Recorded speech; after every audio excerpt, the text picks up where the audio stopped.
is not collaborating. She's actively resisting. Engage.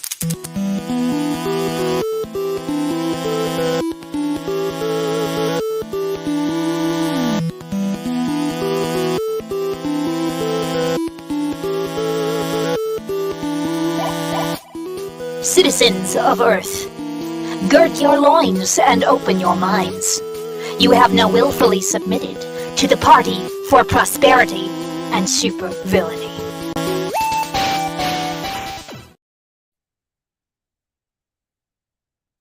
Hello, and welcome to the 9th official episode of the Party for Prosperity and Supervillainy. Don't ask me why I am speaking like a Dracula. Today I was going to be opening with myself and the dear doctor, but it seems that he is probably off getting groceries or something, and so I'm introducing our first guest a little bit early today. I'm okay with it. Thank you. Oh, hello, Survey and Survey. Thank you for joining us. Hello, hello. Before we begin, I'll go on with the usual things that I say. I am known by many names, but today you may call me the Mad Hat Cat. If you must speak of me in the third person, perhaps to proclaim the wonders of our most deviant and devious party, you may use the pronouns they, them, theirs, themself.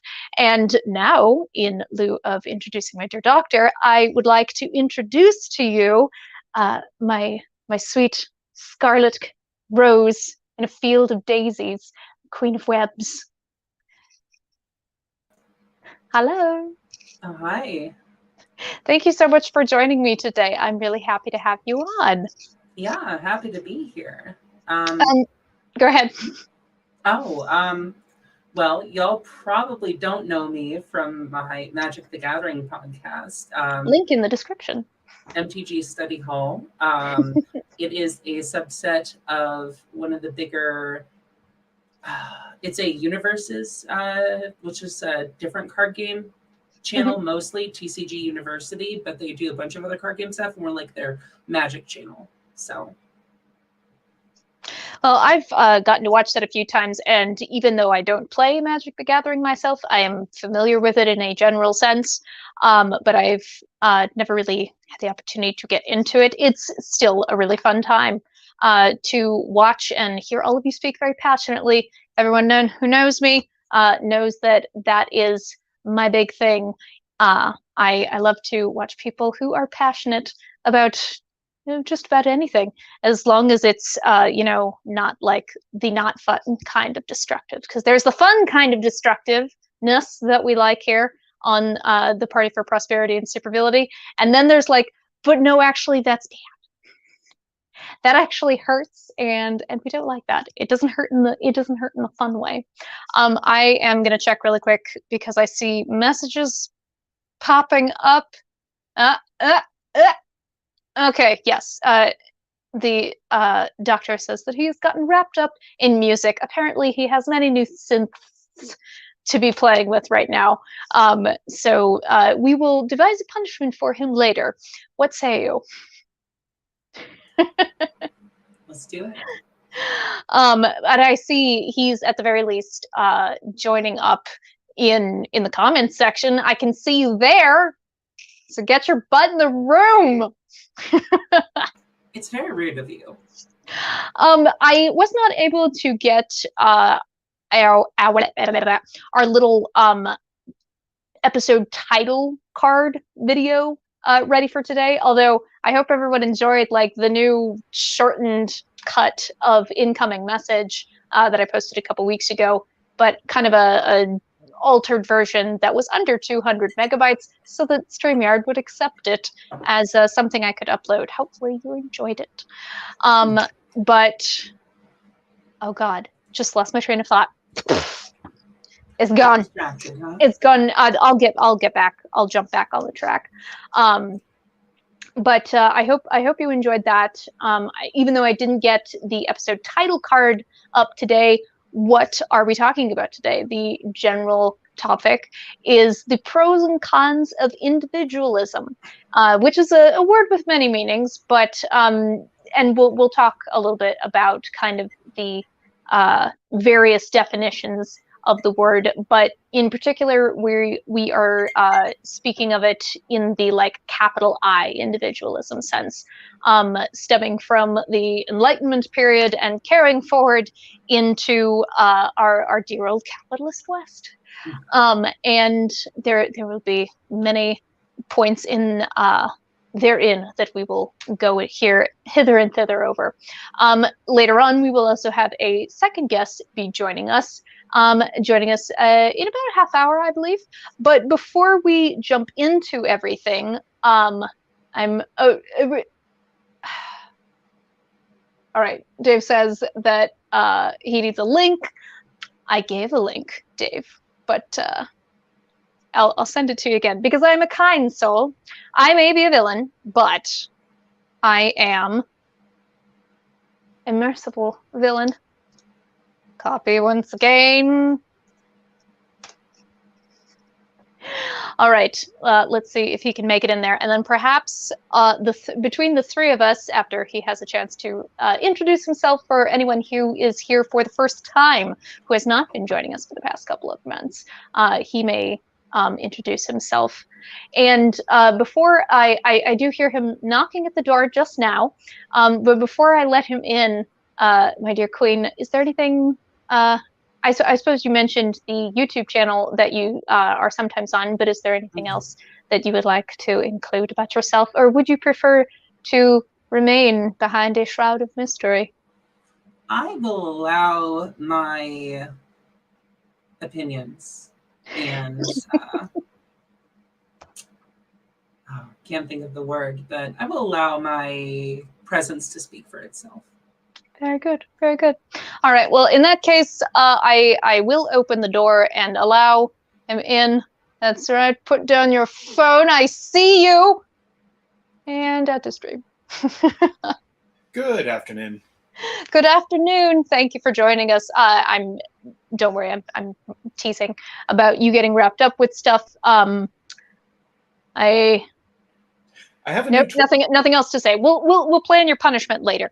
But I wanted you to be able to reintroduce yourself before we dive in to our usuals. Hi, I am the great and mighty, or at least somewhat intoxicated Dr. Zodiac. If you should refer to me in the third person, he, him, or my lord is just fine. I just got done writing my first song on my new Mac, so I'm very pleased and happy with myself.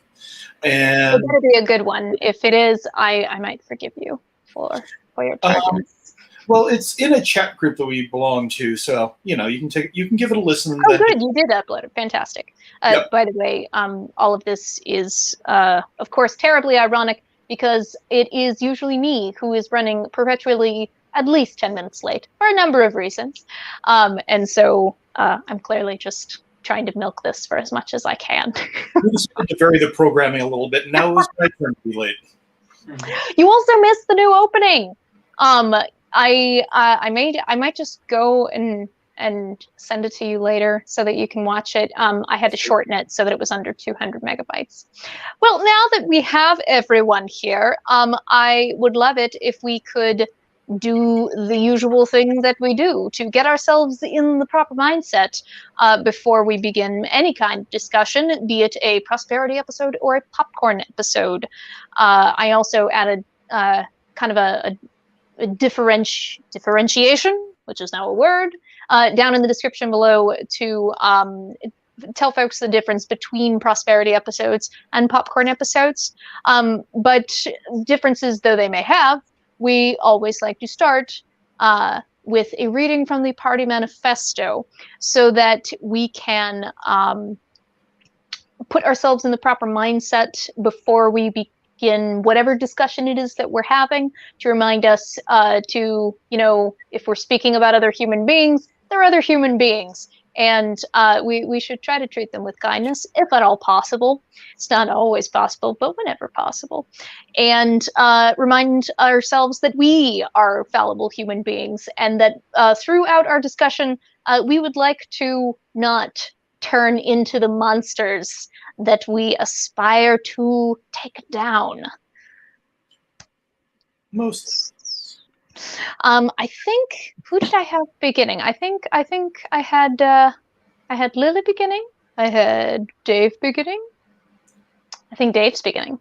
Dave, will you start us off, please? Rule number 1. Whenever possible, supervillains must treat others with kindness, civility, and respect. One never knows who they might be addressing and what sort of day they've had. Rule number 2. Hate is hate and should be directed towards systems wicked and behaviors most foul, rather than toward individual persons or groups en masse. Rule number 3. Thoughtful deviation drives progress. Embrace your considerate deviance and let it guide you. Rule number 4. Your thoughts are your thoughts and can never be taken from you. Your words said aloud and your actions in the world have consequences. Choose your words and actions wisely. Rule number 5. The party will not shun the ignorant, but willful ignorance is a crime of the highest degree, and rehabilitation must either be scheduled or performed on the perpetrator's own time. And finally, number 6. The party, much like Socrates, knows for certain that they know nothing for certain and reserves the right to refine and amend its manifesto on an ongoing basis. And like I said, the reason that we always start off with the party manifesto is that even though, we may be upset about things, frustrated with things, or individual persons, we still try to focus on discussing behaviors rather than making personal attacks. And I mean, eventually one of us is going to, get just a little bit too much of a twitch in the eye and have to make a personal attack on someone's appearance or perhaps their last name or something. I myself have still not taken off the Chrome extension that transforms former President 45's surname from Trump to Drumpf, which is a silly thing, but I was very tired of saying his name all over the place. It works on Twitter even. I don't know how that happens, but I love that I still have this extension. That being said, there is nothing funny about the surname Drumpf. It's a very strong, presumably German name, and won't have any of that business here. So, like I said, we today are talking about individualism, the pros, the cons, the various definitions of the word, and where that sort of philosophy, that political ideology came from. We're not going to get too deep into it. I mostly want to keep this very accessible, and rather than just like giving a history lesson, I kind of want to hear what people's personal ideas about it are, their experiences with it, what they have heard other people refer to it as, or how someone else they know would describe it. And like I said, we'll just start right off with what is individualism? What are we referring to when we say capital I individualism? So we all obviously know what an individual is. It is a singular human, and they are separate from a group, a collective. Another word that you will frequently see in put into contrast beside individualism is collectivism. But an individual is not necessarily not a component of something like collectivism. I love how the word collectivism has gotten brought up in a couple of video essays that I've watched over the years. The Borg inevitably come up from Star Trek, which I love. Well, the Federation too. Yeah. If you'll excuse me for just a minute, I have a delivery that literally just arrived. I'll be right back. Jesus. Ding-a-ling-a-ling. Get your life together. As best I can. What can I say? It's like he requires food and drink to continue on functioning. I personally don't understand this. There's nothing in this bottle. It's just air. Right. All I need is whiskey. So, Lily, when you hear the word individualism, like let's just say free of context, or heck, do you recall the last time before I brought it up for this episode that you heard the word? Well, so usually individualism for me gets brought up within context of, I guess, American libertarianism specifically, like the strain of it that, because like in other parts of with like classical anarchism, but so generally when like American libertarianism is brought up, usually individualism comes up as like part and parcel with that, as like the exaltation of the individual as the fundamental piece of society. I guess is the best way I could put it. Yeah, and it's funny that you bring up anarchism, because funnily enough, classical that's one of the things that I would like to talk about today. Classical liberalism versus anarchism, and how they are both they both value the idea of the individual and individual freedoms, and individual autonomy, but the way that they want to go about achieving like the maximization of that, of making sure that everyone has personal autonomy, they're pretty different. They're pretty different. And yeah, the whole idea of individual liberties, it's not like it didn't exist before the Enlightenment period in Western Europe. There are examples of individualistic ideas in Taoism and not Confucianism.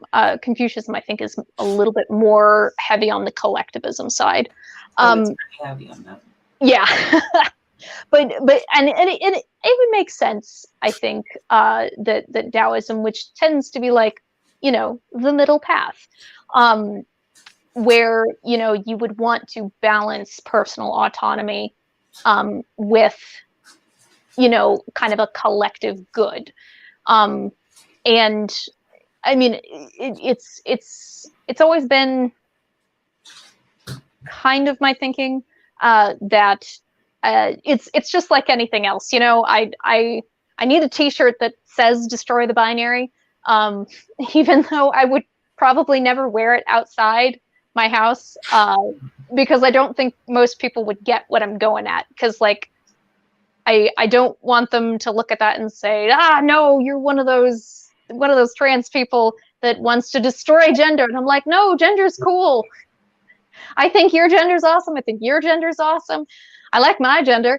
But I mean, destroying the binary doesn't necessarily mean doing away with everything that you know and love. It just means allowing those things, those two ends of the binary. Hell, you could even say that for individualism and collectivism, that it doesn't just have to be the one or the other. There are other things outside of those, and you can also find a blend between those two things that we tend to think of as binary ends of a spectrum. Be it gender or politics. Exactly like our notions of gender here, the idea of like individualism and collectivism as like polar opposites, even on the same gradient, is not exactly like, it's not consistent with reality. Just like notions of male and female as opposites on some like, on some gradient are bullshit too. I mean, it is. It's all like, it's all framing that we've been taught to accomplish a certain, like, to build a certain mindset in the population. Yeah, and I mean, those people who I think would argue that yes, that is true, but it's for a good reason that they did that. I think I could talk to those people, but the people who say like, no, that's not an intentional an intentional thing. There may be a lot of wide and varied subconscious contributing thoughts, but that is still the intent, is to, for most people, I think, to raise up citizens who, maybe not raise up, but to mold as they grow, citizens that behave in a certain way that will migrate towards certain roles, so that all of the bits and bobs within society are taken care of. Dave, you were going to say a thing, but I missed it. I don't know. It was a few minutes ago. I do think specifically when we're talking about binary in relation to the United States, we are a nation that deals with everything in a particularly bipolar fashion. It's an either or in a particularly staggering sort of way. So you're not given a whole lot of options. You're given a yes or a no. There is no in-between point. And I think that has become something where that has become defining not just in politics, but also in just how we view the world, how we view people, how we view gender elements and things along those lines. And it's something that we as a nation could definitely spend a little time working on. Unfortunately, due to the way that we're set up in a political way, that tends to mirror everything else that we have, a mirror effect in everything else that we do. You're a Republican or a Democrat. There is no room for a Green Party. There is no room for a Libertarian Party. You're either or. And there's no middle point.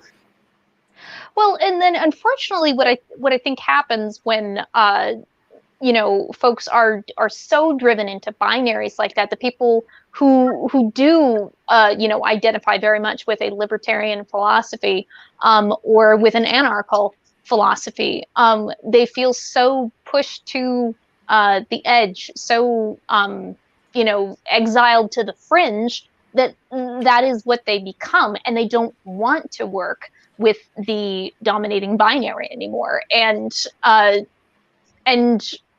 don't know, it seems kind of impractical. Folks in the GOP and the DNC, where I don't know, I kind of get the feeling that they're like, oh well, they're fringe politics, so like it doesn't matter. Maybe if we just don't include them enough, they'll go away. No, but over time they become revolutionary movements. What happened on January 6th? Did they go away? No, they didn't. No, they showed up and they were fucking livid.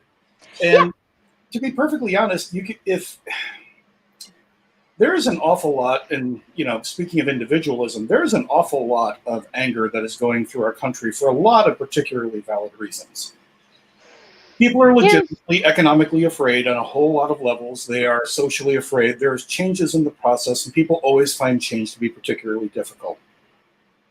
And especially when it's social change happening across economic stagnation, it makes for a whole collective group of, fairly easy targets in the public eye.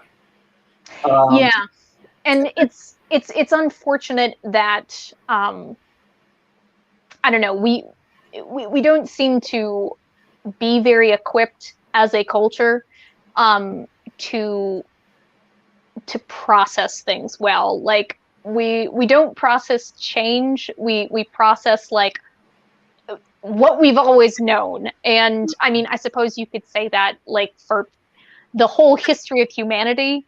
But I don't know. I'd argue against that a little bit, because I mean, if humanity has shown anything, is that it's highly adaptable. Not in the, I'm so sorry, my hair is like falling down, so I'm just gonna take it out. At some point, I had that issue too, and then I decided to take it in the most radical way I possibly could. That problem. Speaking of radicalism, but yeah, humans have shown themselves to be highly adaptable. So adaptable that we can change our living conditions. We can live in geographies where previously there was not enough water to support a very large population, or any population. There was too much heat, there's too much cold. And of course, we got to the point where we realized, oh shit, we're actually fucking things up by bending the environment to our will. That's a discussion for another day. But you know, I mean, it does kind of blend into that idea behind individualism, because you know, one of the things that I'm frequently whinging about is the fact that major corporations who are, you know, the largest producers of not only air pollution, but also environmental pollution, or rather, you know, like water pollution, land pollution. So plastics going in the ocean everywhere, shriveling down into microplastics over time. And so it's just in fucking everything, which is unfortunate. And you know, toxic sludge going into rivers and things. And then they have the fucking audacity to be like, well, if only all you individual consumers recycled more, we wouldn't be in this predicament. It's up to you. It's a wonderful form of distraction away from the key problem. I'm not the problem, you are. So you have to straighten your shit so that way I can do what I need to do. Okay. So I used to be very like, okay, so major truths being revealed. I'm just trying to find the right thread here to pick up. Mm-hmm. So I used to be of the mind that, yes, absolutely, 100%, like corporations offsetting like the good that they could be doing to fix the climate problem, to fix that whole debacle, right, onto consumers. Like putting that onto consumers is unfair. It's also really true that like if every single consumer collectively, if every single consumer did the right thing, recycled everything they could, did everything they could, it still wouldn't matter if, you know, the corporations weren't doing their part, weren't yeah, you know. no. But sorry, that was where I was, right? But I mean, it's also still important for individuals to do their, you know, their part too. It's not even mostly our fault, but also we, you know, it doesn't hurt. Oh yeah, definitely. There is absolutely, you know, I would say a personal responsibility, an individual responsibility, because yes, the largest producers need to be pulling their weight. We as individuals, I don't think can chip away at that. If we are, even if we were in, you know, larger groups participating in that particular responsibility of reduce, reuse, recycle. Because all three of those things are important. Not everything is recyclable, or recyclable in a practical way. Like, yes, theoretically, X amount or X percentage of this number of plastic can be broken back down again and made into new materials. But at the same time, that's still only going to put like a little tiny chip away in the problem. So it has to be a combination of individual responsibility and responsibility of larger groups. And I mean, you know, that it goes back to the thing. It's not just collectivism. It can't just be collectivism. It can't just be individualism.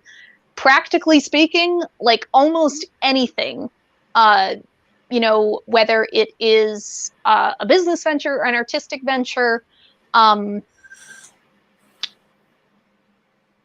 kind of agriculture that is not what's it called? Sustenance farming.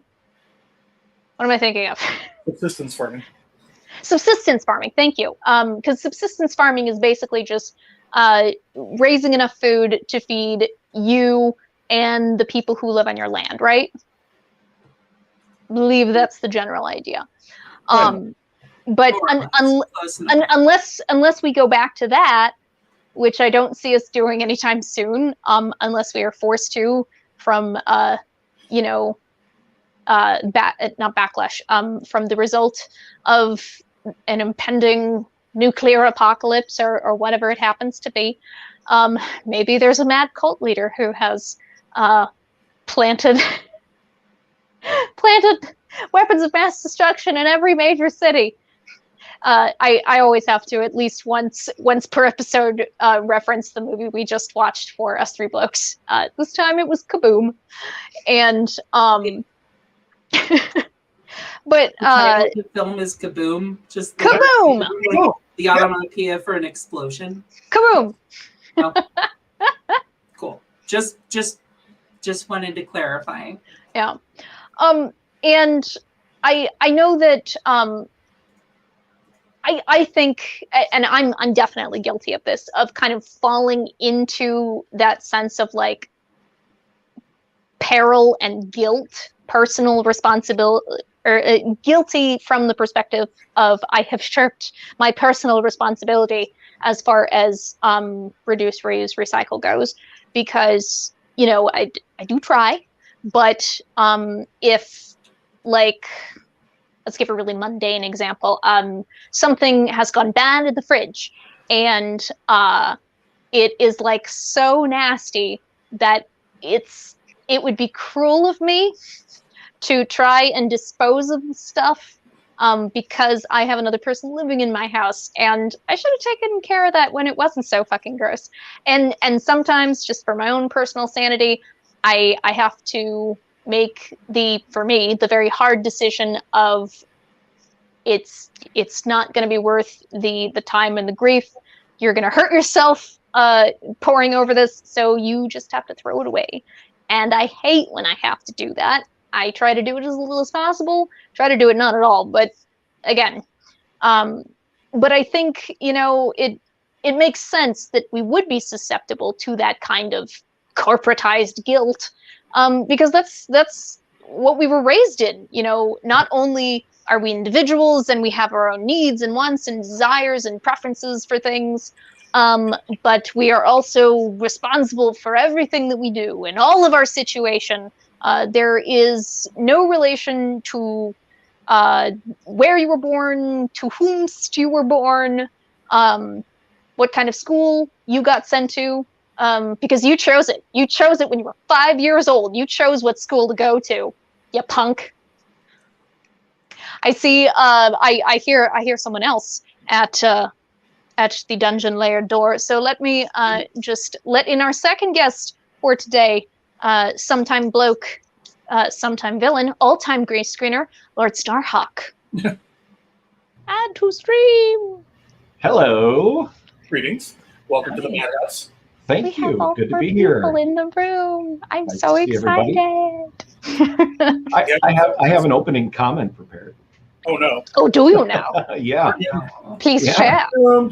The average American consumes approximately 1 credit card's worth of plastics per week because of the saturation of plastics in the environment. You got that from the John Oliver bit, didn't you? Yes, I did. That episode was so hard for me to watch, and it was awful because I did have to remind myself, like, shit, actually, I am totally guilty of the whole like truly beating myself up on I beat myself up enough as it is. I have enough self-loathing. I don't need to add on top of the fact that, like, I'm sorry that I was born into a society where everything is consumable and everything is disposable, and it just kind of doesn't matter. Right. I didn't mean to be. I myself sometimes consume. Think I meant to be born pre-industrial times, but Yeah. I probably would have been burned as a witch. I'm sure. I just realized that Almost certainly. my logo is covering up my beautiful Lily's face. Here we go. I personally consume at least 2 credit cards worth of plastic a week, just Not because by That's a lot. just does that. just Yeah. because it tastes good. Yeah, yeah. I do grated. need to clarify here. Yeah, When you say consume, you mean imbibe, right? Not like yeah. use I grated onto my spaghetti like cheese. Sure, that's how I dispose of my credit cards anyway. I mean, that's one way to, like, get the process going, I suppose. I will be really, this is completely unrelated to individualism as a philosophy, political ideology, but I have been really curious for a while. Like, there are all kinds of, great theoretical technologies that folks are, clamoring about whenever someone brings up a particular environmental pollution issue, like rebuilding the ozone layer and, sending up different kinds of weather balloons in order to capture the gases that are heating up the atmosphere. I'm really curious, and I feel like I've never really seen anything like this. Some sort of technology or discovery of some sort of microbe that can actually break down plastics into their base elements, that we can just, like, I don't know, take tanks of seawater out and release the microbes inside, because you don't want to just release that into the fucking ocean unless they're naturally occurring, I suppose. Because, that, again, it could wreak havoc. But there are actually, I can't remember the specifics of it right now, but I will link it in the show notes, which that's a thing that I'm gonna start doing, instead of just putting all my links immediately below in the description box. I am actually going to include a link to a Google Doc that will contain links to things that we've referenced in the show. But there is some study that I was reading about right now, and I want to say it's a kind of bioplastic. So plastics that are, instead of being made from crude oil, are made from different components that can break down in the soil and can break down in industrial compost settings. But in order to, like, make that a feasible, usable material that we could use to, make medical equipment, safe food storage, there are many useful things that we can do with plastics. I mean, anyone who has a 3D printer would be like, but they are also trying to take into account and run simulations like, well, is it going to affect any particular kind of wildlife? Is it going to affect the water supply? What's it going to do? So that's all very interesting. Maybe they'll come up with some kind of nanite in the future that'll go in and break that stuff down, and maybe they'll be bio. The future better be like in the next 10 years. Yeah, exactly. the world's on fire. We can't just say, well, maybe they'll come up with it someday. No, now. Give the scientists money. Right. Please. The problem is that the people with the money are a little bit vested in terms of interest. Yeah, that's maybe kind of one of the not so great things. One might say a con of individualism. They're like, well, it's my money. I can spend it on what I want. And why should I have to care about the future of the planet? I'm not going to be around to see it. I'm going to enjoy myself now. And or they don't even go through any kind of thought process like that. It doesn't even occur to them that anything outside themselves exists. But it is kind of the nature of existence, unless we are all, in fact, in the Matrix. Yeah. Well, and people in that general class, they are so far out of touch from, us common folk. Well, Dr. Zodiac accepted, my lord. But they just don't see the world from the same vantage point that we do. We're down here, we see what's going on with our environment, and we're the ones that drink the tap water, and they're the ones that drink the artesian spring water, and so they couldn't give a rat's ass. So a shithouse rat's ass. A shithouse rat's ass. Well, and those of us in the Midwest, we don't even see really the truly devastating effects of it. And I'm glad that there's more reporting going on that isn't just saying like, oh, the coastlines are encroaching upon Florida, upon California, upon the Carolinas. I believe there were 2 of them. But also talking about folks where the land has just been so overworked that places that were once grasslands have now become basically deserts, and the soil is totally unusable. That reminds me there of another link that I would like to put in the show notes to a particular TED Talk.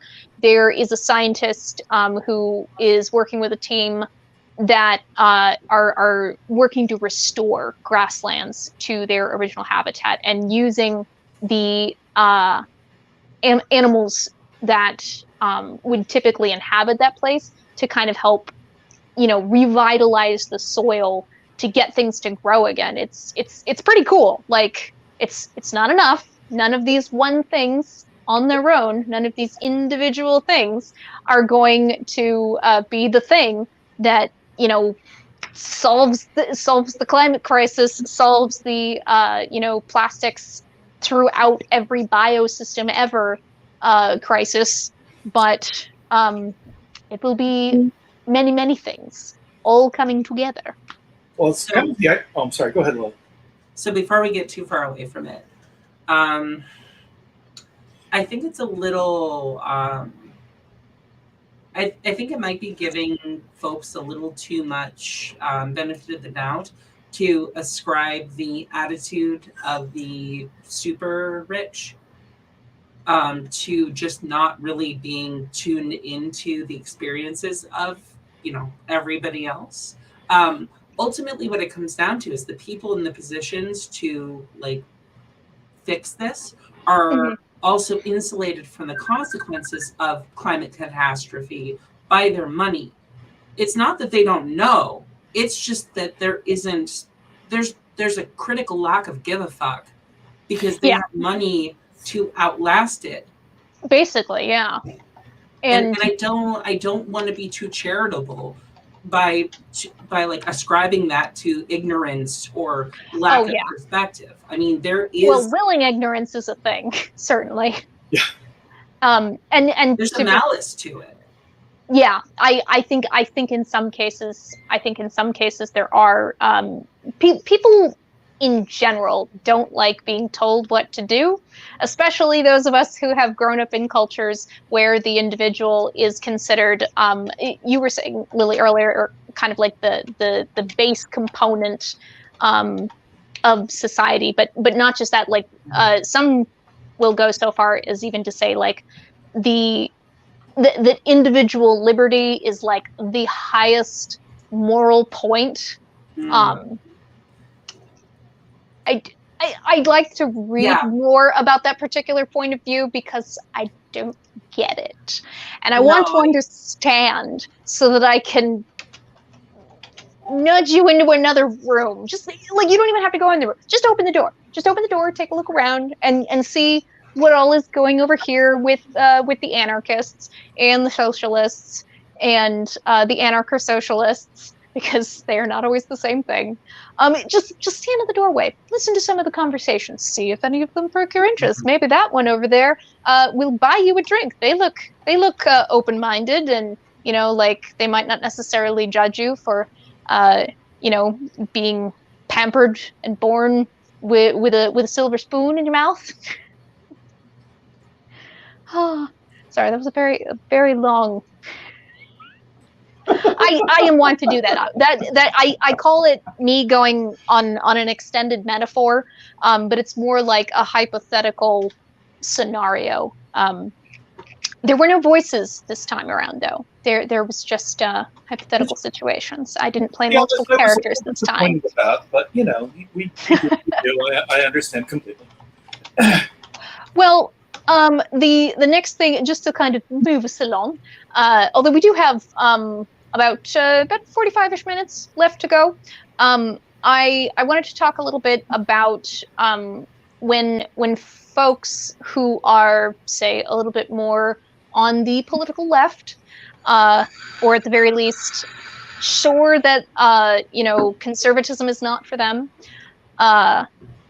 or what rugged individualism. That's the phrase that keeps coming to mind. I immediately think of Margaret Thatcher, and several famous speeches that she gave. Ragging on the socialists and saying, not like us in the Great Britain, where we have always said that the individual is the most important thing.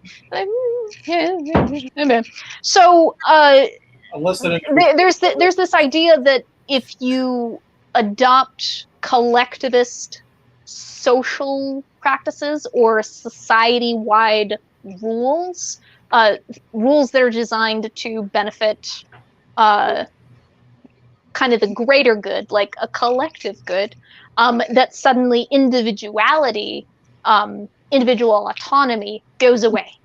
It just disappears and shrivels up, blows away in the wind. One of those, maybe all of them. They're going to take your toothbrush. Do you have some isopropyl on hand? I'll dunk it in. If that means one less bit of plastic eventually ending up in the ocean, fine. That being said, please use your own toothbrushes. There are eco-friendly toothbrushes out there. Pine cones. But yeah, individual autonomy goes away. Personal property no longer exists suddenly. Why do you gotta jump all the way over there? It doesn't have to go all the way over there. You can actually take the useful things out of both of these philosophies and bring them together into a nice sandwich, nice s'mores. Yeah, we're back to that whole element though of especially in America, the whole bipolar element. Let's take and it goes hand in hand with this, let's take every argument that goes against my own personal beliefs, or more importantly, my own self-interest, and immediately jump to its most logical or illogical absurdity. Every form of sitting around, of coming up with an idea that is something that benefits the community as a whole, also in the eyes of the people who are very interested in keeping that community from gaining a certain degree of power, suddenly becomes an infringement upon everybody else, or a loss of your particular sets of rights. And that's been a very effective form of argument that's been going on now since the 1980s. And I think that it always has been said, that, that's a slippery slope. And, well, you know what? Not everything has to be a slippery slope. And it's also why they make John Oliver put it, where does the line end? Here. Yeah. The line is drawn here. It's very You get simple. to the line, and then you stop. Right. Yeah. I do want to, I think it's a little disingenuous to, put this as, beginning in the 80s, because that's been the case for every civil rights issue throughout the history of at least our country. Yeah. Going all the way back to fucking 1776. It's always been that slippery slope. If we give these, if we give these people rights, where does it end? That's been the party line for before the party has existed. Yeah, and the answer is it doesn't end. Every human has the same rights, and that is exactly what we're finally. We're starting. We have so far to go yet, but we're starting to finally see. I think more people are starting to finally see. At least last year, 67% of Americans saw that every human, regardless of who they are, what they believe, who they love, deserve the same exact human rights that everyone else does. And now we just need to move that needle, into the high 90s, because there's always going to be those few. But let's make them feel of course, not everybody. People who say that, I think many of us would like to believe that we 100% believe that to be totally true. And I think if we all dug very deep, we would see that there are, at least, in that instantaneous knee-jerk reaction kind of way, there are a few people that we go, but I'm slightly more human than them, or this person over here is slightly more human than you. Yeah, and that's you're the an trouble. asshole. But and of course, and I think that has been what's kind of continued to push forward the idea. Like, look, you guys in the Enlightenment, you started this shit. You said that everyone was born equal, and you were like, except those people, not them. Right. Look, they're not like, they're like 75% human, and okay, yes, they kind of look like us, but they also kind of don't. So clearly, you know, some different species entirely. We didn't mean them. We didn't mean them. But you know, we've been trying to build on that and like shave it down to its more purer form. Yeah, Which with, I'm annoyed when people, particularly on the conservative side of things, start to rant and rave about identity politics, because I don't think that I think identity politics are, again, trying to get at that most basic layer of all people are created equal, or you know, are born equal, if you prefer, depending on if you subscribe to a divine creator or that sort of idea. But in any case, all people are born equal, and that hasn't really been the case. But that's what we say we believe in, and so if that's what you say that you believe in, people leaning towards the more conservative type, if that's what you say you believe in, then we do actually need to keep going, because we're not there. Yeah, and when, you know, it's a perfect cover to say you believe in something, because what we see happening, you know, especially with people like, for example, Matt Gaetz, who say that they're for equality, who say that they're for this and that, it's a perfect cover for them operating, you know, under the radar, so to speak, of people who aren't paying attention and subverting all of the things that they say that they're for. They're for that, but only if it benefits them in a very specific way. Otherwise, they're completely against it at their core, and they don't actually believe in it. But if it adds votes, or if it keeps them in power, then they'll say whatever's necessary. And I think that's the problem. Is there's, you know, I could give examples of people that I know specifically who subscribe to that. You know, they hear them say that and naturally just believe it without actually looking at what their votes were and how they legislated those values. And you know, so I think everybody needs to always scratch below the surface and see what's going on with these people who tout equality and things like that. Make sure that that's actually what they feel. Yeah, self-awareness and routine self-reflection that digs a little deeper, I think is something that more people are learning to do on their own. But in the particular cultural climate that we live in, it's not often put forward as a thing of value, to know thyself.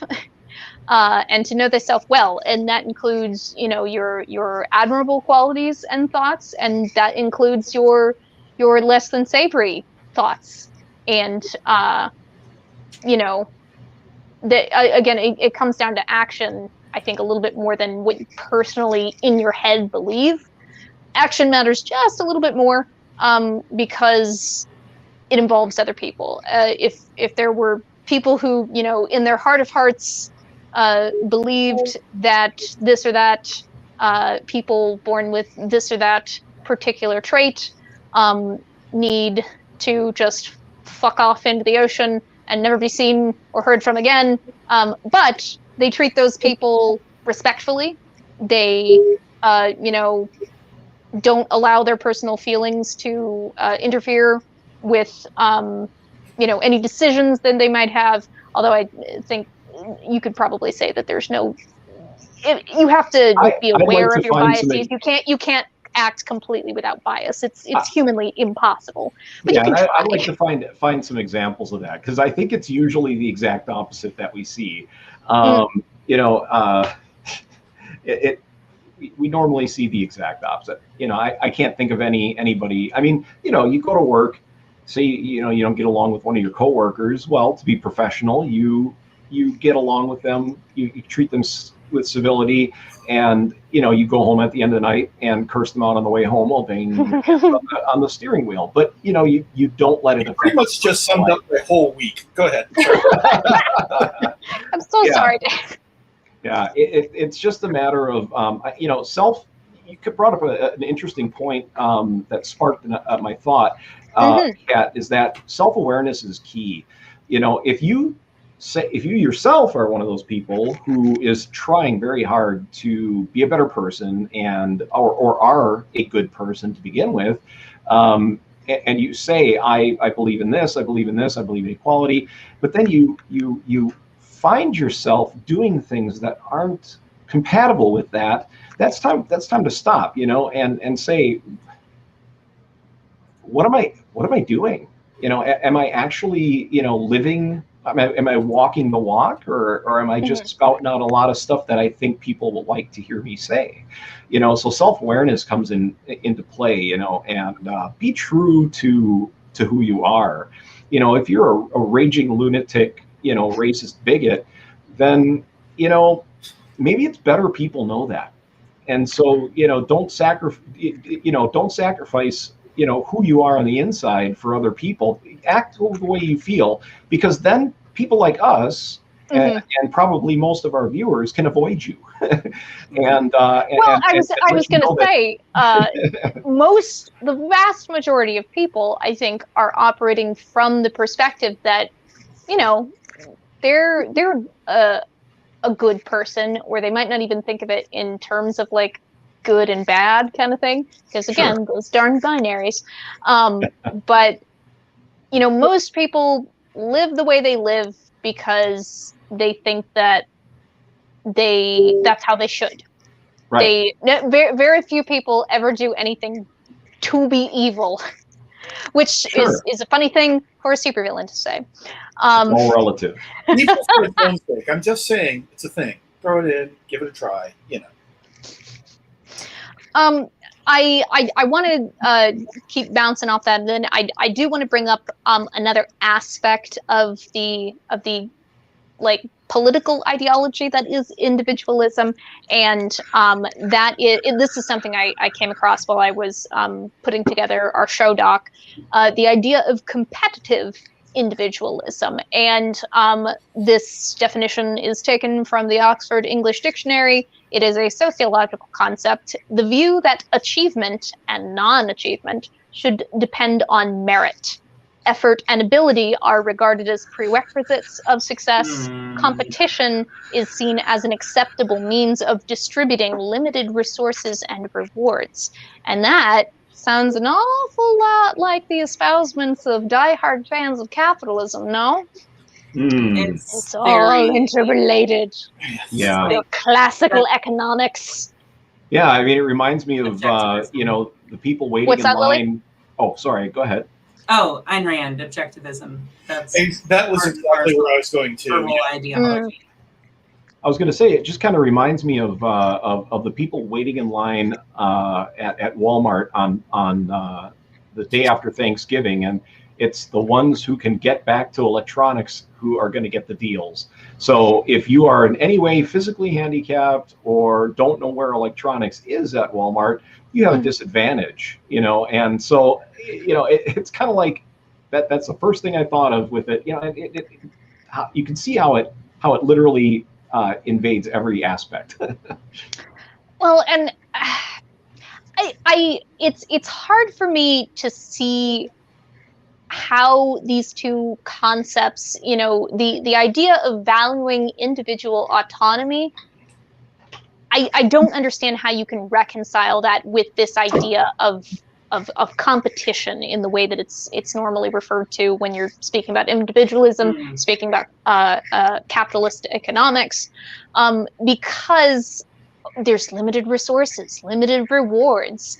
I mean, obviously, yes, we have limited resources in the world, but it's not totally impossible to sustain the entire population on Earth. Exactly. I've said it many times before on this show. I will say it again. It is an absolute myth that there is not enough food to sustain the current population. Like, yes, Right. you don't need 8 children. I mean, if that's what you want to do and you really love kids, I guess go for it. Not all of us need to do that. For the most part, like we're doing okay medically, and we're living longer and longer and longer. We don't need to have so many children as a means of continuing the population, really. Although who knows, maybe one of those 8 children that you have will be the person who comes up with the nanites when they're 7 years old because they're a prodigy.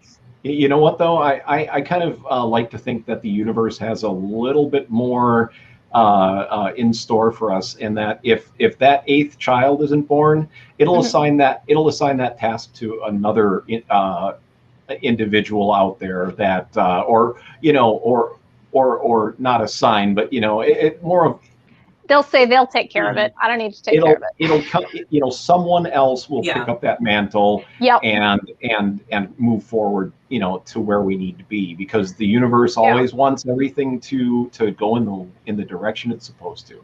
So pop up in the character creation screen. Yeah. I was hoping things kind of drifted this way, because I do think, like, that idea of, like, this one person being the cornerstone of this, like, entire historical movement is founded in this idea of, like, the individual being of the utmost importance. Like, the whole great man theory of history is predicated on the idea that some people are just more important than other people, and that's just not how the world works. Yes, see, and that is thank you for getting me back on track, Will. Because that's these two ideas seem incompatible to me. You can't think like, well, all persons are born equal, and their individual wants, needs, and desires are the most important thing that we can possibly protect in this world. But also, some people, are just better than others. So. Yeah, I don't. But you just said. I don't agree that there's cognitive dissonance there, though. I don't get it, man. So no, the bridging piece between those two mindsets is that, like, people, like, there's this, like, moral character. The notion of moral character is the middle piece that's missing to bridge those two.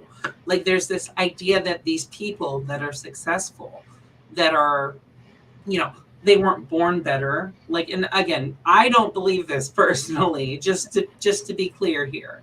But, like, there's this idea that, sure, they weren't born better, but through their moral superiority, they achieved success. And that's the element that makes it not really, I don't agree that it's cognitive dissonance. I don't agree with that mindset, but I don't agree that there's a dissonance there.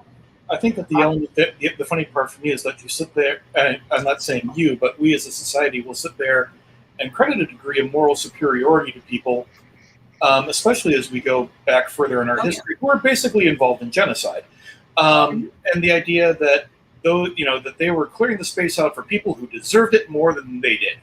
And I just sit there in kind of complete and utter shock. And mind you, I'm also in the beneficiary of a lot of that. So, I mean, all 4 of us are. Yeah.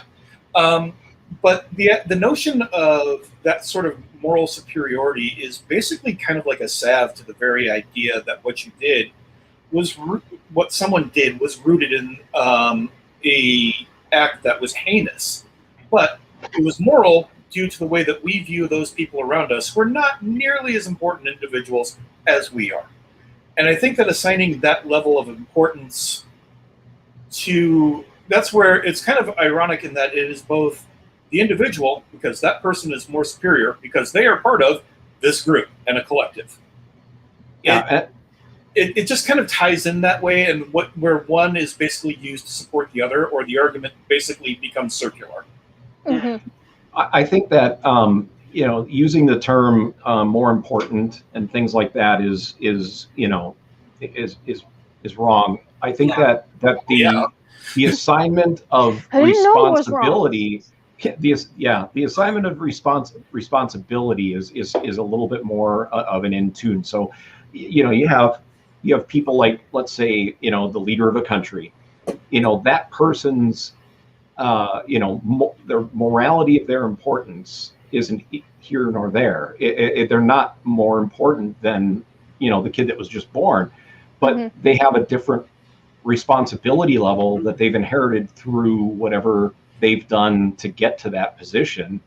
In a lot of cases, they've worked to get to that level of responsibility. But that doesn't mean that they're more well, important. and regardless of whether they worked for it or not, they signed on for it. Yes. As long as no one, made them sign their government position oath with a gun pointed at their head, they asked for that responsibility. But it doesn't make them better, and it doesn't make them more important. That was just their individual choice to take on that responsibility. Right. They just have a different responsibility to the planet. Well, and also the whole this person in this point of power versus the kid that was just born on the street.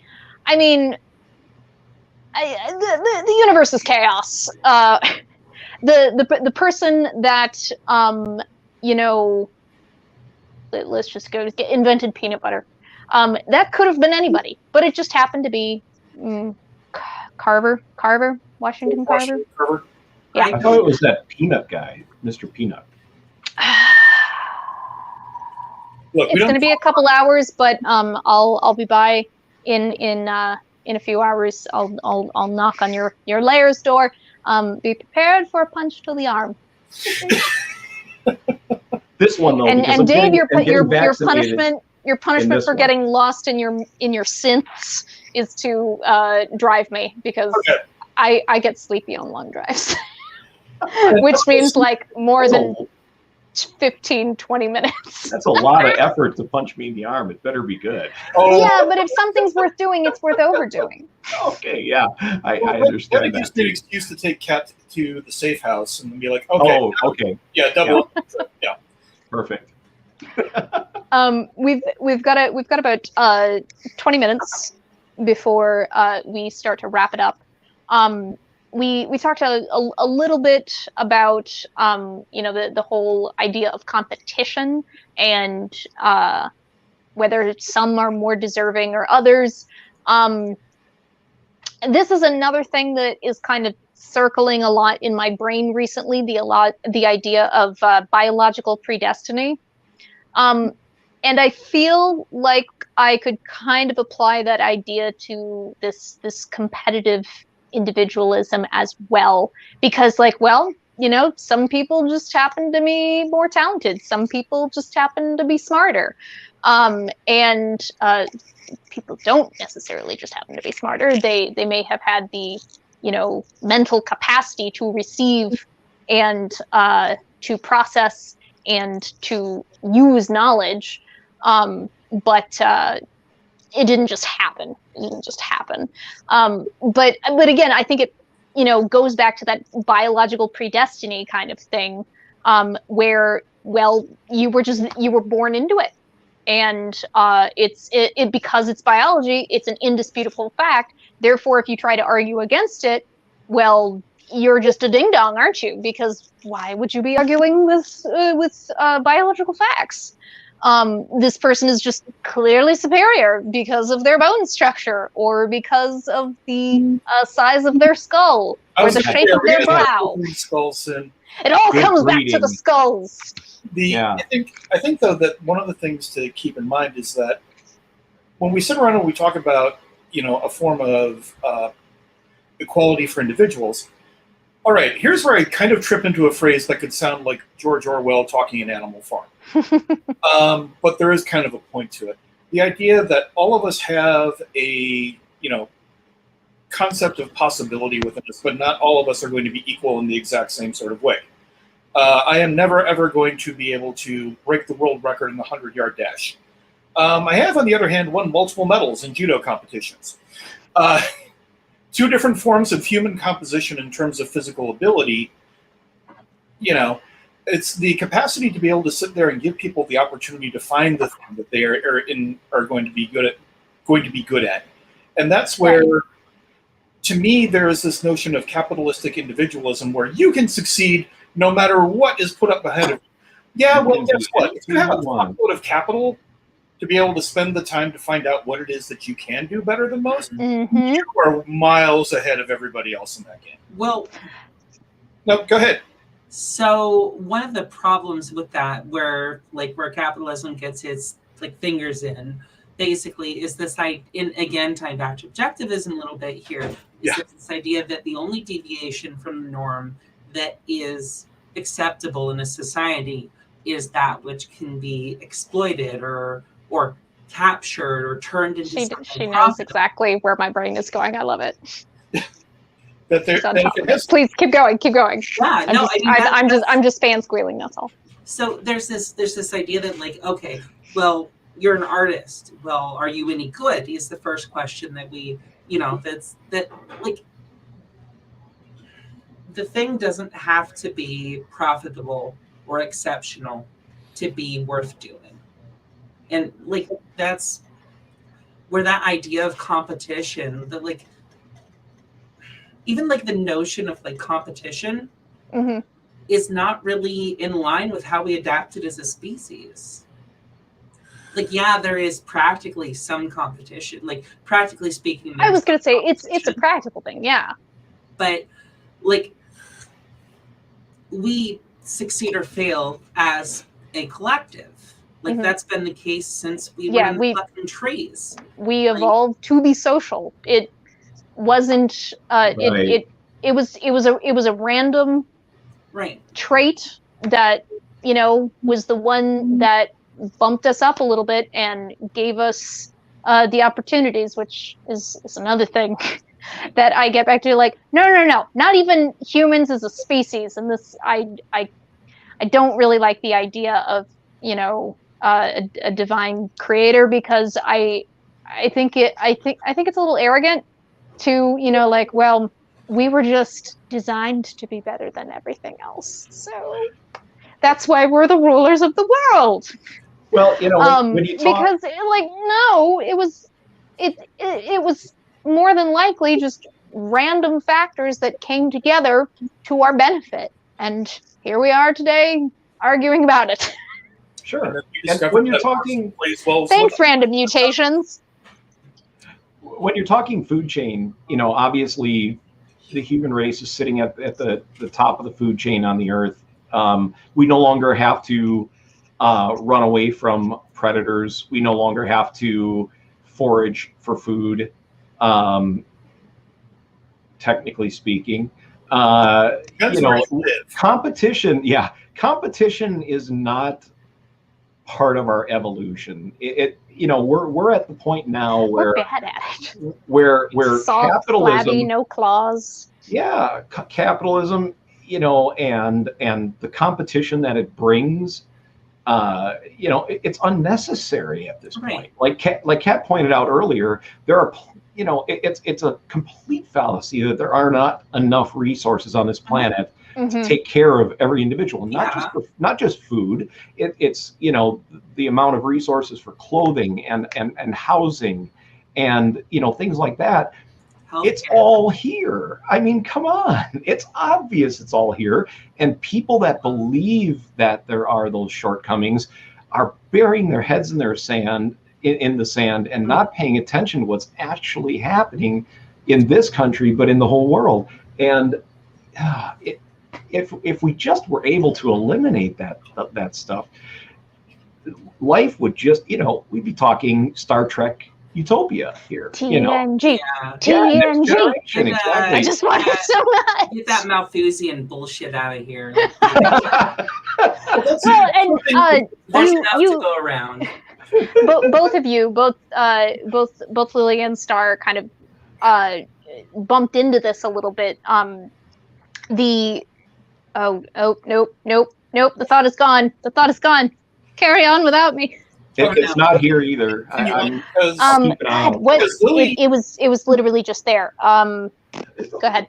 Lily touched on a philosopher who, Malthus, who is really kind of the foundational element of capitalism and the way that our world works at this point in time. And Malthus existed, I believe, in the 18th, maybe 17th century. I can't remember the time frame appropriately. Mm-hmm. Real quick, anyone watching who doesn't know who this is, just substitute Thanos. Yeah, pretty much, yeah. But Malthus basically said over time, his entire notion was that limited resources were always going to lead to a point of conflict. And at that point in time, I might have actually given him the benefit of the doubt, but in an era of modern logistics, the capacity to move things before they spoil, the ability to go, hey, there's a famine going on in someplace in Africa. Within 48 hours, we can deposit enough food and be able to move things into place to be able to sort that issue out. Yeah. What we don't have is the moral will at this point in time, or the ethical sense, to sit there and decide that that shit is really important. Maybe that's where my brain was going a little bit. This idea of individualism as a guiding morality, because I think we have gotten so caught up in the paranoia of limited resources, limited rewards, limited rights. What if this group suddenly have rights? Are there less rights for me? But we get so caught up in that idea of it as morality, and we feel like, you know, it's correct for people to have personal responsibility and well, why should you get this thing just because you're in need? I made the thing, or I cultivated the thing, I purchased the thing. Why do you get it? It's mine. Yeah, I don't need it, but I'm going to keep it because logistically, like you said, like we've got plenty. We don't need to compete with each other. If we worked together, like there's plenty for everybody. We could all live insanely comfortably, and you know, people would have more time to exercise their individual liberties more if they were not bogged down in the whole idea of, you know, being a cog in the machine, which is hilarious given that, you know, rugged individualism is the idea that gets sold, but in fact it's really just like collectivism. It's tribalism. What's that? It's tribalism. Me and mine are more important than you and yours. And also, yes, mine are all individuals, and you are a collective, and we're not dealing with you. Is kind of the overriding element that is something that we as a society have done since we have formed societies. Me and my friends are going to get together and we're going to call ourselves this, and then you and your friends are going to get over there. And then boom, the warriors. Right, and then the issue becomes. Excuse me, Dave has the contract now. I'm sorry. John and I are used to stumbling over each other. But I think that part of the major issue is that what we need, if we're going to sit there and address both individualism and collectivism, is a complete and utter overhaul of how it is that we view our place in the world. Right. Mm-hmm. My view of how the world is based off the fact that I live in Omaha, Nebraska, living by the standards of most people, a pretty comfortable life. On the other hand, I should also be particularly concerned. This is where a degree of, I keep talking about social stability. Mm-hmm. Social stability fucking matters to me for somebody who lives in Vietnam, for somebody who lives in the Mideast. Mm-hmm. Their rights and their ability to live a life impacts me, because over time that shortness, that lack of capacity to live a better life drives people to, well, we had the January 6th event.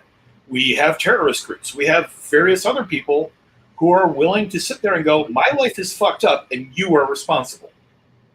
As said by the great Guru Patik, the greatest illusion of them all is the illusion of separation. Avatar: The Last Airbender. Yeah, but the entire notion, though, that any of us are particularly surprised when these events happen. I mean, we shouldn't be. We shouldn't be. We are sitting here. Surprised. I'm not, and all of the control of our assets, the control of resources, rests in a very, very small number of hands. The capacity to be able to sit there and make that change is something that we need to look at. So you're saying we need to seize the means of production. Yes, and distribution. That's a good point, and that also actually we only have about 7 minutes left, and I just want to get cut. We may have to do a part 2 of this. We can talk a little bit more about the Malthusians idea, but it's not the same as communism, but anarchism versus classical liberalism, and how they both actually put individual liberties, individual freedoms, individual autonomy at the core of their philosophies. But the way that they go about obtaining that for as many people as possible and creating a social stability where that exists, or the possibility of it exists, what would you say, just like off the top of your head, what are the differences in how those two philosophies would go about it? I mean, the defining element of anarchism is the reduction of hierarchies, is removing people's power over one another. So that's how anarchy accomplishes that. And anarchism also, I'm gonna sit here and make sure that we define our terms, because anarchism, like a lot of other elements, has blown up into a lot of different sides and such. But I'm going to go with the anarchism Kunin because it's the one that kind of fits my worldview the best. The idea of a stateless socialism. It removes tribalism from the equation. The capacity to sit there and go, I'm doing okay right now. All the stuff is in place. I'm ready to go. That person over there has a problem. Let's sort it out because it becomes a form and means of social stability. Yeah, I know. You don't necessarily have to come at it from a moralistic standpoint, like, but it's the right thing to do to care about other people. I mean, you could say that. It's the practical fucking thing to do. Like, if that's all that matters to you, then think about it practically. It's going to affect you eventually. Yeah, if I'm sitting as strong as our weakest, the practical is good, and then the moral element becomes the icing on the cake. Sorry, John. Oh, no, that's okay. I was just saying that, we're only as strong as our weakest member. So why not, boost that weakest member, help them out. Like you said, it's going to create more stability. And, it's not about taking from one person to give to another. It's about collectively making sure that everyone has what they need. If everyone covered each other's asses, then everyone's ass would be covered, and there would be no naked asses. I think it is how much fun is that? Ignore that, that achieving these goals will involve taking away from people who have a disproportionate amount. Oh, sure, yeah, absolutely. But see, what they're trying to push is that even individuals such as myself who don't have that immense wealth will lose out, and that's what's keeping this capitalism going is this perpetuation of the big lie that you too could someday be a millionaire. Exactly. Oh, well, yeah. But what if you were someday? What if you work really hard? You know what? I hope statistically, no. I hope I earn millions of dollars, but I never hope to be a millionaire.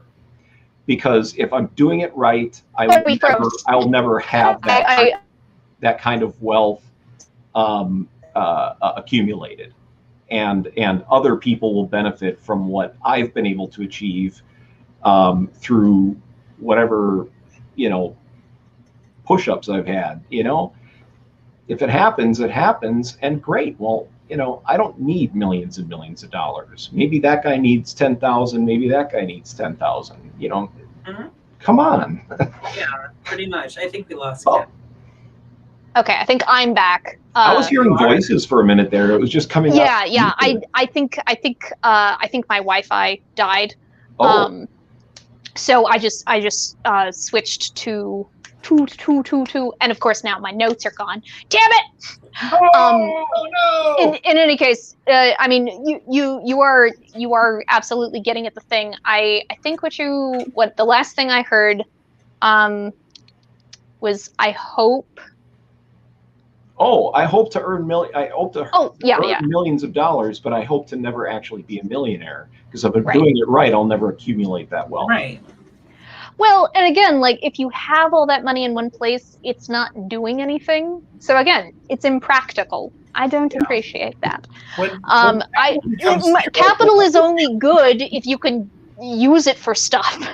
Resources are only good if, well, I suppose that's there's another discussion there about, like, you know, resources don't exist for us to consume necessarily. But if we are cultivating them, if we are gathering them, if we are creating them, it's not necessarily, they're not necessarily going to be useful if you just hoard them. They're going to exist, but they are not going to be of use to anyone, even you. Here's where I violate what I said earlier. You know, I said, you know, the whole self, consciousness and understanding that you walk the walk.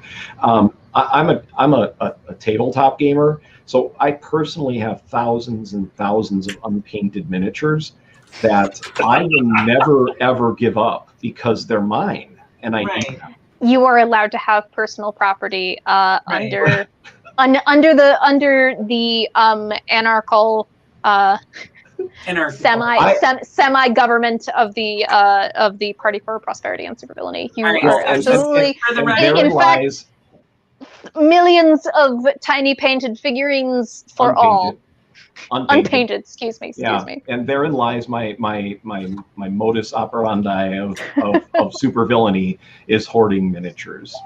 Fair enough. Yeah. You're as long as your hoarding is not harming anyone, and you know, if you have to make room for some of those things, you recycle them, then we're all good.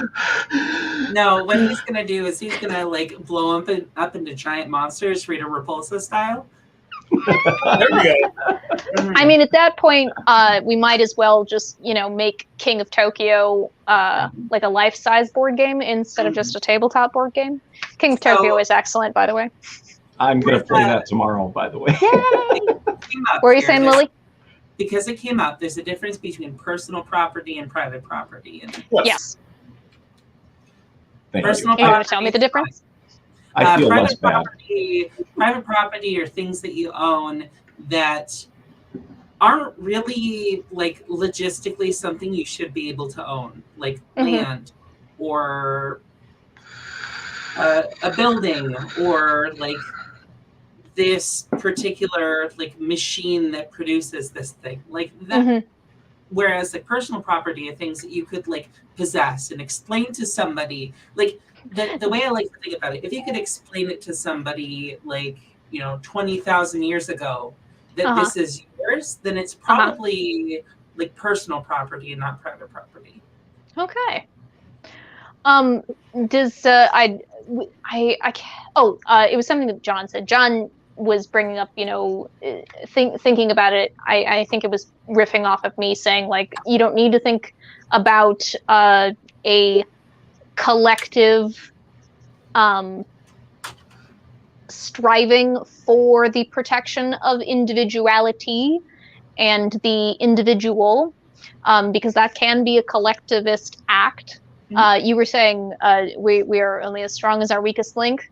I know I've been espousing the practicality of, you know, many of these ideas. Like it's very easy to go at it with a practical standpoint, but I'm going to subject you all to a thing that I wrote. Don't worry, it's very short. But I also like to say on this program that, you know, I agree with the idea that has been put forth by several folks who I follow. In particular, Angie Speaks, that we on the left have been historically neglecting the esoteric needs, the spiritual side, if you will, even if you don't believe in spirits or souls. if you are what is it, a materialist? Even if you are a materialist, there is still something to be said for feeding the esoteric needs of the individuals. A chain is only as strong as its weakest link. I didn't write that part, obviously. We are only as humble as our worst braggart, as industrious as our laziest sloth, and as selfless as our greediest miser. We are only as honest as our best liar, and as noble as our most corrupt, and as kind and heroic as our utmost blackguard. We are only as learned as our least educated, and protected as our most naked and defenseless, and as free as our most exploited innocent. Each of us defines themselves, and in turn each other. The tiniest fault may stain all of humanity, but the slightest of brightness can inspire us to ever strive for that far-off perfection. It's a process. Very well put. So yes, I hope that fed your esoteric needs for the evening. Does anybody have any final thoughts that they would like to get out before we wrap things up, or things that you might like to talk about? I feel confident in saying when rather than if we do a part 2 of this. I don't know that it will necessarily be the next episode of Prosperity, but I feel pretty confident that there will be a part 2 of the pros and cons of individualism. Yeah. What's that, Dave? I said this conversation can fill quite a bit of time because we keep stumbling into yet more moments of circular logic. But if I'm going to wrap it up for the end of this particular one, look, we are in the process of sitting around and watching a whole bunch of changes, trying desperately to be born at this point in time. So look for them, value them. Trying desperately to what? We have a whole bunch of changes that are looking desperately to be born at this particular moment. Oh, boy. Got it. So look for them and try to nurture them and create early and often. Nothing else that helps to broaden out your world while you do it. Yeah, and it's more knowledge is almost always better. True that.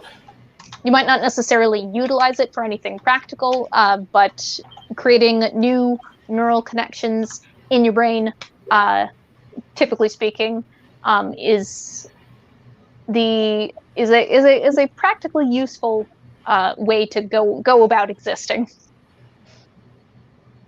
Lily, Star? I feel absolutely fulfilled at this point. Because of your thousands of unpainted figurines? No, that makes me anxious. I have so many of them, I can't even hold them all at once. If I gave them all away, I'd probably be less anxious, but I'd have a panic attack and probably some kind of mental breakdown if I did. So, it's a vicious circle. I just can't get out of. Somebody just come and paint with me, please. I tell you what, I'll send Moof up to you. Maybe I'll just send him to go punch you in the arm for me, because he also has many figurines and many painting supplies that he has gathered over the years. To be fair, I have never painted any of the plastic figurines that I have, including my favorite D&D character, a nudist druid named Jebby. I'll paint. He's Scottish, and he brews beer in the forest, sky-clad. I'll paint them. I say that. My queen, anything to wrap up from you? Nothing that would wrap this up. So many more. Anything that would you like to come back when we do a part 2, or health, or anything else for that matter? Please. I'd be happy to have you on again. I don't have any particular thoughts other than thank you all for being here with me and talking about these things. I see Rick is in the chat there. Thank you, Rick, for joining us. I'm sorry that we're cutting it quick. We started at pretty much exactly 4:30, and I said we're gonna stop at 6. I know it's a little bit after, but we had a little bit of a technical kerfuffle there with the internet suddenly disappearing. Actually, here, I'll just boop it and it will be displayed. I booped it. Let us beat down those seeking to choke those seedlings of hope. as well. Yes, thank you very much for sharing. So next week is a popcorn episode. We are going to be starting a little bit earlier than we normally do. I mean, anything is earlier than we normally do, to be perfectly frank. Although we did a good job this week. But probably about 3:30 Central Time. I must attend a wedding, and so we're trying to get everything together. The doctor and I will nail down a time for certain, and I will share that on the socials beforehand.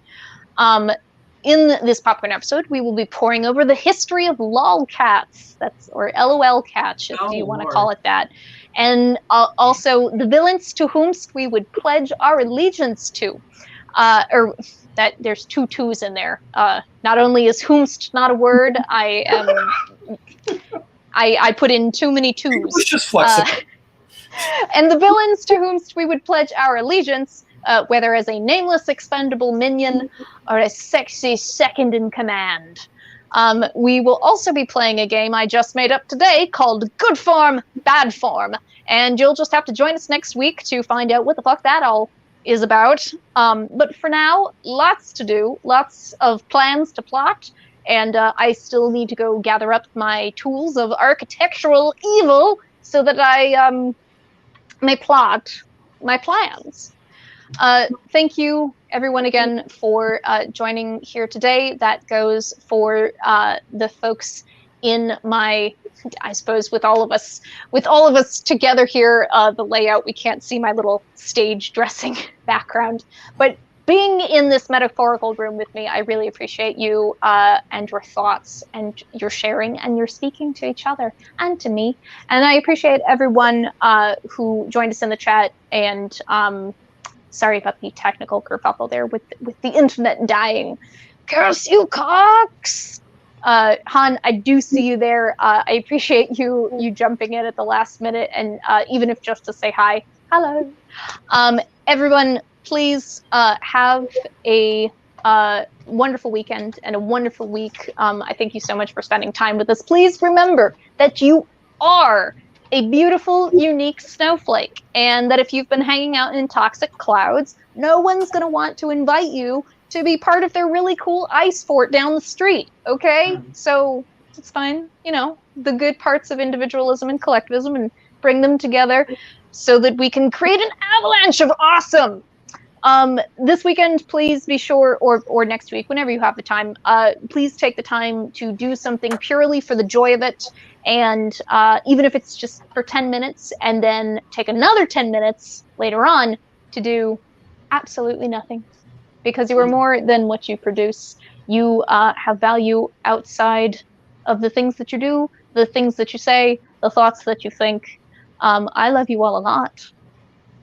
See? Yay, we love you too. Love everybody. Bye now. Thank you so much for joining us. Bye now.